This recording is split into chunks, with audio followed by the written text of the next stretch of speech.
Então, assim, aquele Ganso lá eu via, né, com potencial para jogar como esse camisa 10, que não precisa ter essa consciência tática e nem esse volume físico de jogo, né? Como se Mas, ó, você deu o exemplo do Riquelme. O Riquelme é um cara que fazia o time jogar para ele. Fazia, porque as pessoas se convenciam de que o Riquelme era muito bom de jogador, ele era muito craque pra cacete. Não era só assim, é muito bom de bola. Não, é muito bom mesmo. É tipo assim, um dos melhores daquela safra da Argentina na época. Então, assim. É o que eu esperava do Ganso, entende? Só que aí que tá, quando o Ganso chega na Europa, ele já não chega aquele Ganso que surgiu no Santos. Quando ele chega lá, ele rodou, ele passou pelo Sevilha, ele passou por um time da França que agora esqueci o nome.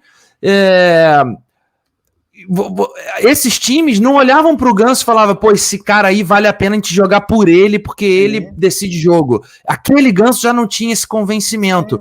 O Diniz resgatou esse Ganso. O Diniz fala para ele, eu vou te considerar aquele Ganso. Eu vou botar o time para jogar em função de você. Eu vou adaptar o Fluminense para receber aquele Ganso.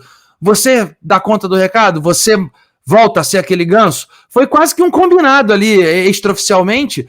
É um estímulo para o Ganso querer voltar a ser o que era. O Diniz armou o time para ter aquele jogador. Sim.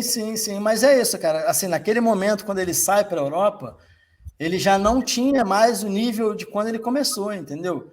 Quando existia a dúvida se quem era melhor, o Ganso ou o Neymar.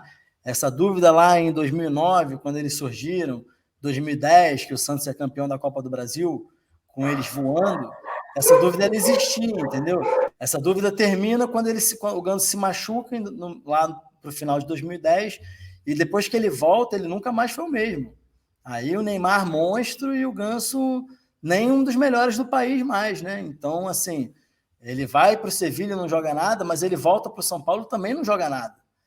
Não foi uma questão de estar na Europa ou não, né? Ele realmente, o nível físico caiu tanto, a exigência física ficou tão grande para ele que a técnica não deu conta em determinado momento, né?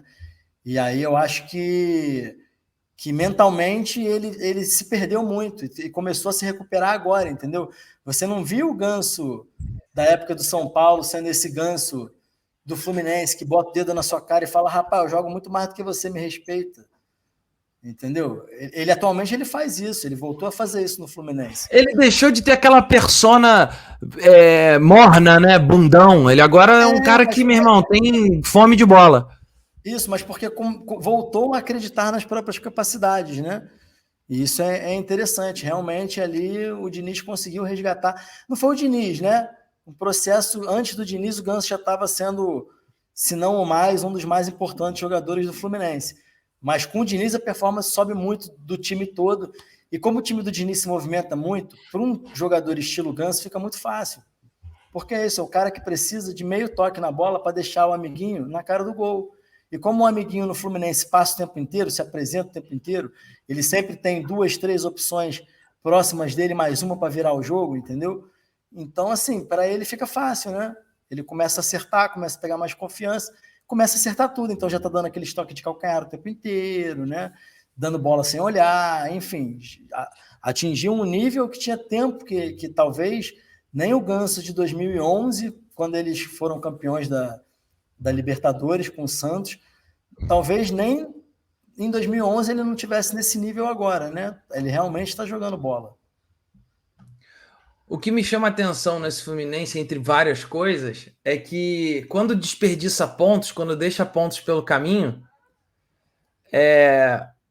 não é por uma questão de o Fluminense hoje ele surpreendeu e atipicamente não jogou o que estava acostumado a jogar e, sei lá, tal jogador sumiu do jogo. Você não percebe assim padrões muito adversos, não muda muito a dinâmica do time. Os pontos que o Fluminense perdeu esse ano no Campeonato Brasileiro para não estar na liderança, por exemplo, ou dividindo a liderança pelo menos, você olha para que jogos são esses e você vê que contra o Vasco, o Fluminense foi, senhor do jogo, sei lá, 75% do tempo.